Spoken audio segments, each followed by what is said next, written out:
shortly thereafter. And first, I want to say I'm deeply grateful for the work of our DHS employees.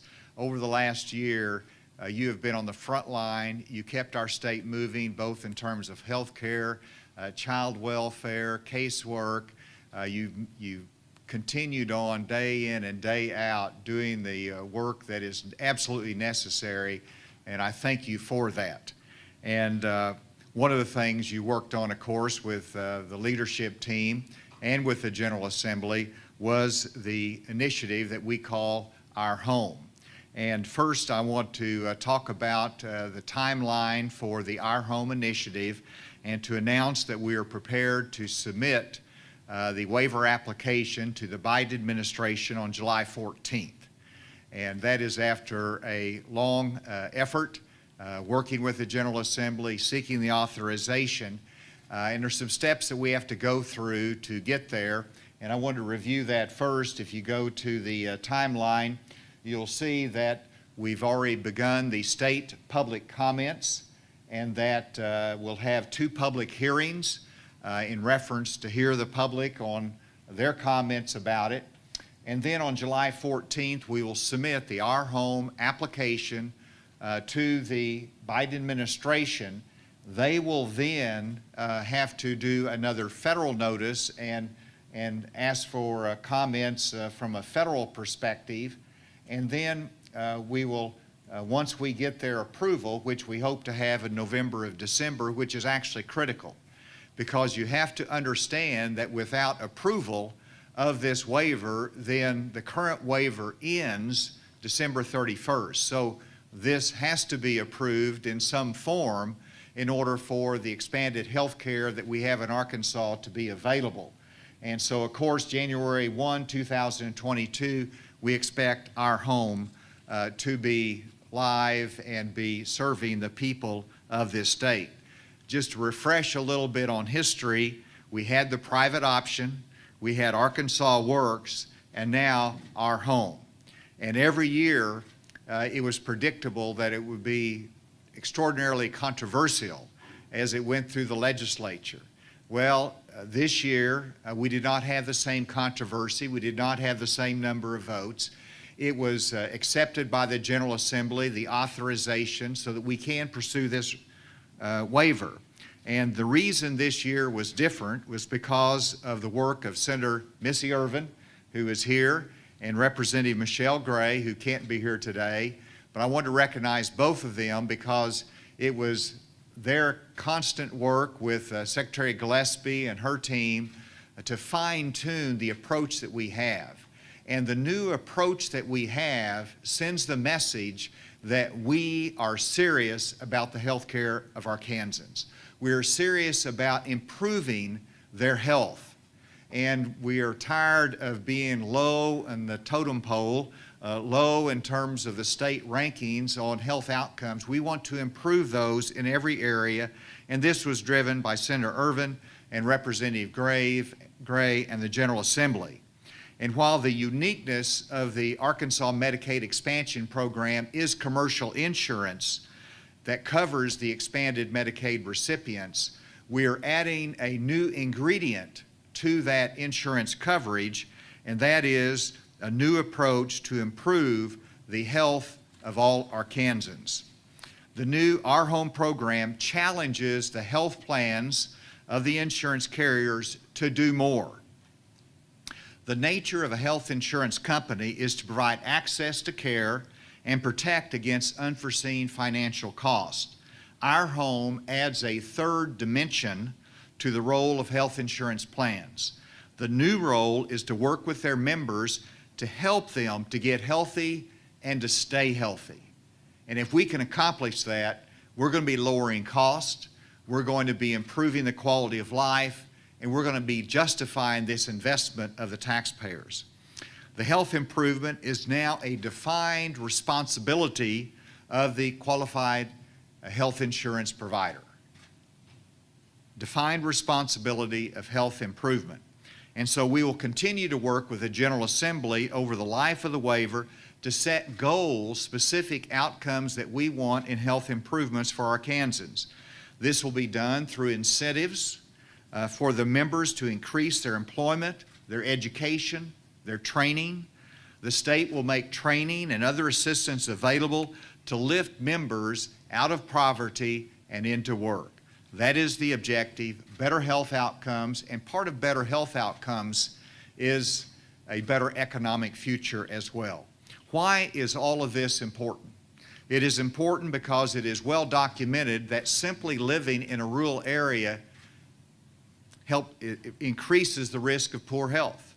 Arkansas has one of the highest rates of working adults on disability. Our home pushes health insurance plans to help in the effort to allow our citizens to move up economically. That is our objective, that is our goal. How do we do this?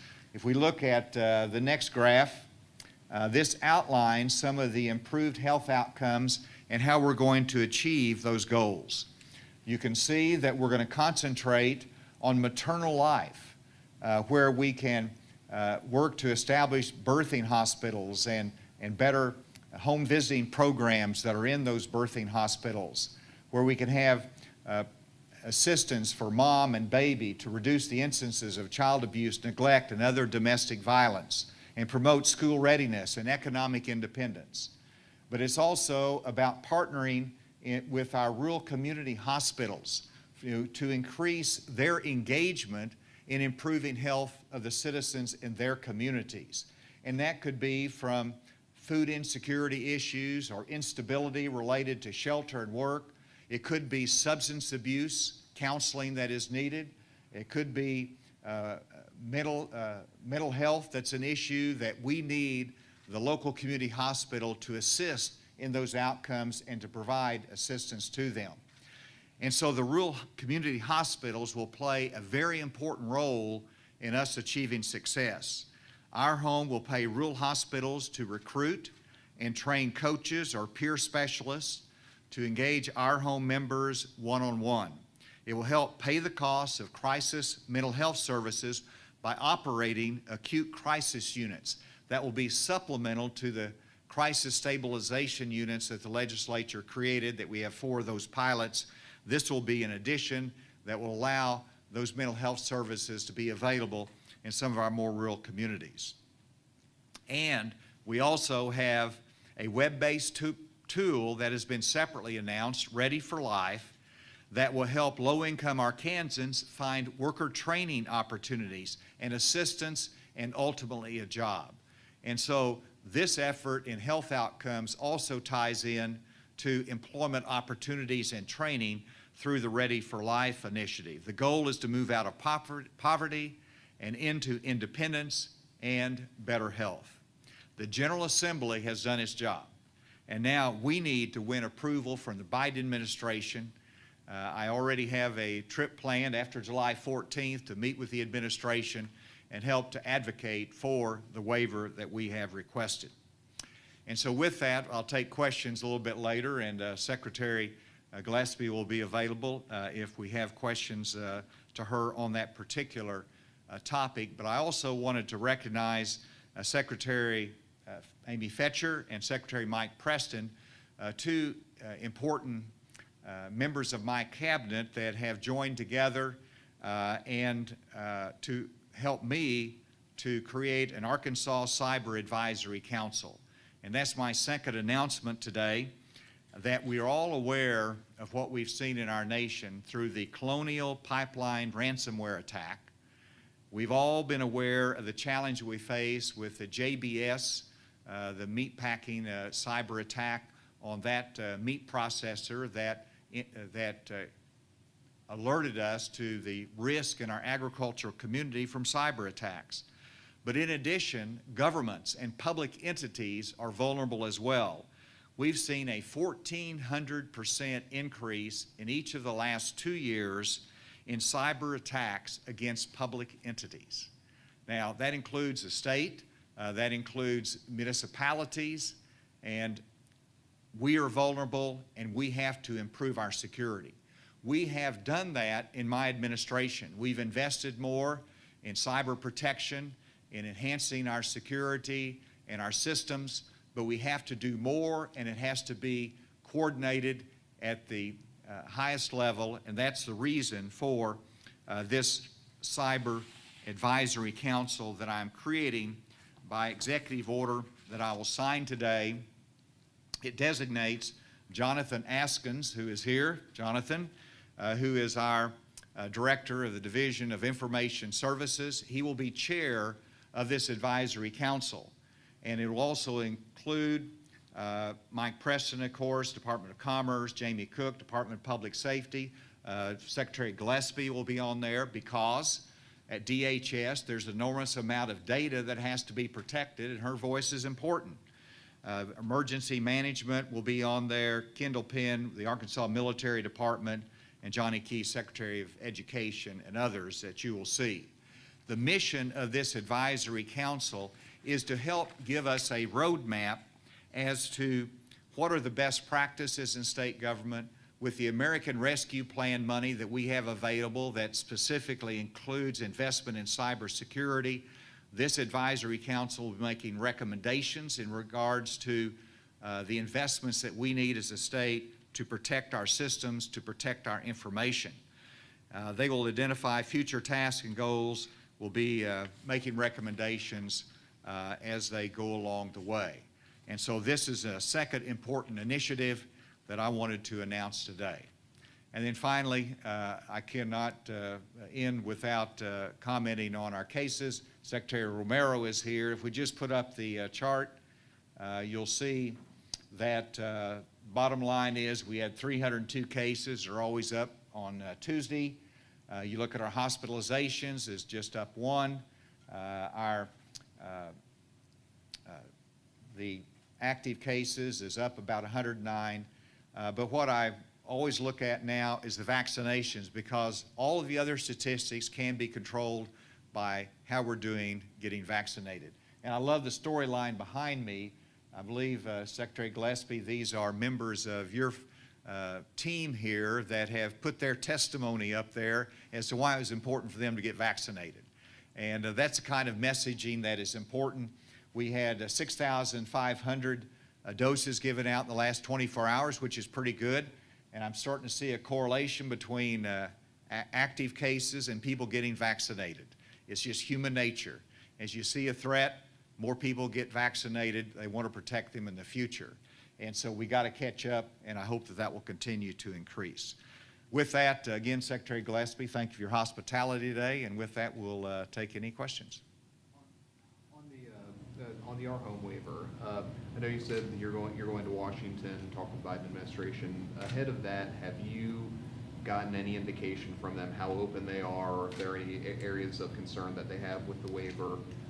And the second part, if they reject all or part of this waiver, what does happen then? Is it back to the drawing board for the legislature? Does it revert to what you had before? Kind of what are the options then? Well, I fully expect the waiver to be approved, and you've got to remember the Biden administration has just recently got their top officials at HHS in place and CMS, and so a lot of this is new to them, but I know that Cindy and her team, led by Dennis, has been in communication with them, Dennis Smith, and they're positive toward it. And, you know, they're going to look at it. They're going to wait to see what the specifics of the waiver and what the public comments are. But I expect it to be approved. Naturally, they may come back and say, well, maybe you ought to look at changing this or changing that. Luckily, we can say, well, you've got to remember that the General Assembly authorized this. And so that sets the parameter on it. So I expect it to be approved, and it has to be approved by the end of the year. Otherwise, the expanded health care would end, and that's what no one wants. But if they rejected any part of it, even just part of it, that would have to go back to the legislature? No, it would not necessarily have to go back to the legislature. If the waiver is consistent with the legal authorization that's been given by the legislature, then within those parameters, we can do some negotiation and adjusting if need be. But if they flat out reject the whole thing, that would go back. Correct. As far as the increase in cases, there seems to be kind of an uptick recently. what do you think is behind that? And other than vaccinations, is there anything that you consider, to try to slow the spread of the virus? As to the reason, and Secretary Romero and our conversations, of course, we look at the Memorial Day weekend in which everybody was together, we celebrated, and had all of the family occasions. So those gatherings could be a reason for it. It's a little bit hard to say because we really have just moved back to a normal society in Arkansas life, whether it's sports, school, or whether it's work. And so all of that increased activity would have a bearing on it. But there's only one thing that we can do is to encourage vaccinations, and we're doing that every day. We put incentives in place. We've got our public messaging. So it's really up to the public. Our hands are limited, and it's a matter of responsibility and everybody taking the action that they need to. On the Our Home, as far as public comment, what are you hearing from folks? Any concerns or questions that you're hearing from the public comment? No, and I'm going to let Secretary Gillespie to answer that as well. But the first audience that we have is a General Assembly, and he was well received there. And of course, again, thanks to the leadership of the Senator Irvin, who led that effort, and Representative Gray. So we're not seeing negative comments about it at all. And Secretary Gillespie's been working hard with the rural hospitals, educating them on this, and the role and opportunity it presents to them. And I'll let her comment on that reception.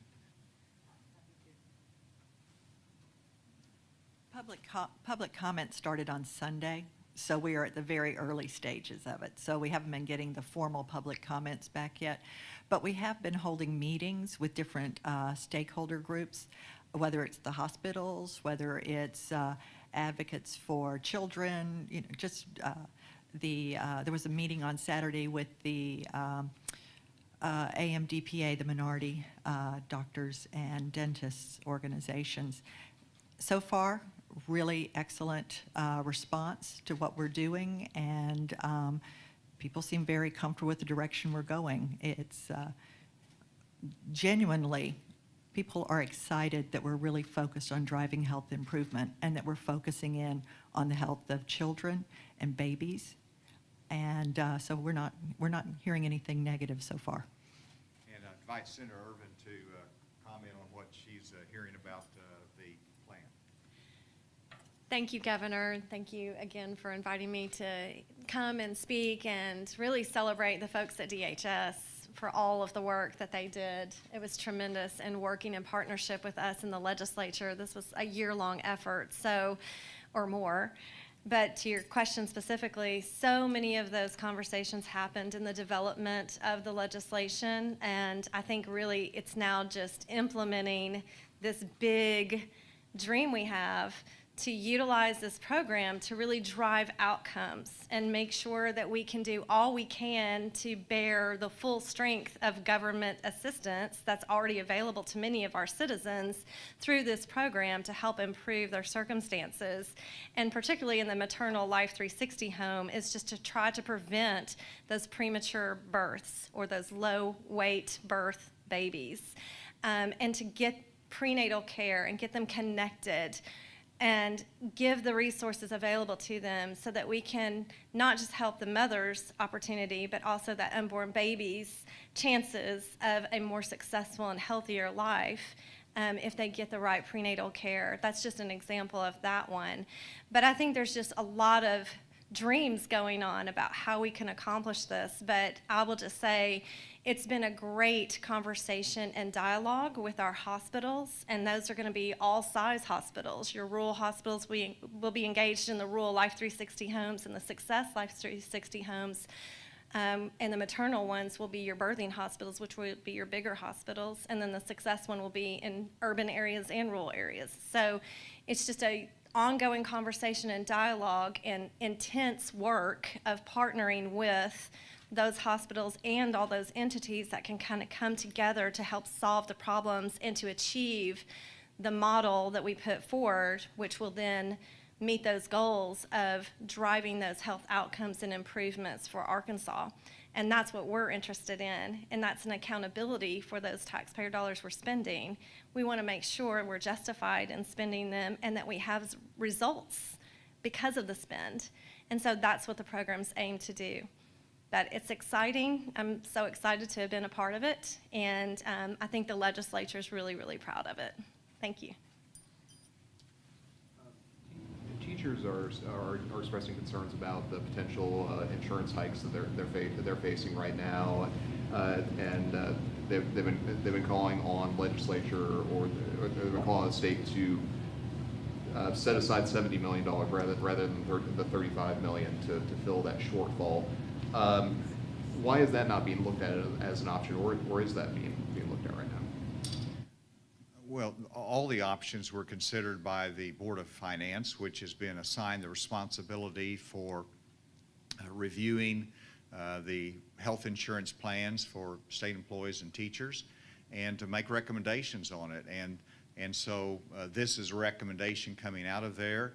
There's other recommendations that are being looked at, because it has to be a combination of solutions to make sure we hold down the increases in those insurance premiums. So this is just part of it. That was a recommendation that came from the Board of Finance. Okay.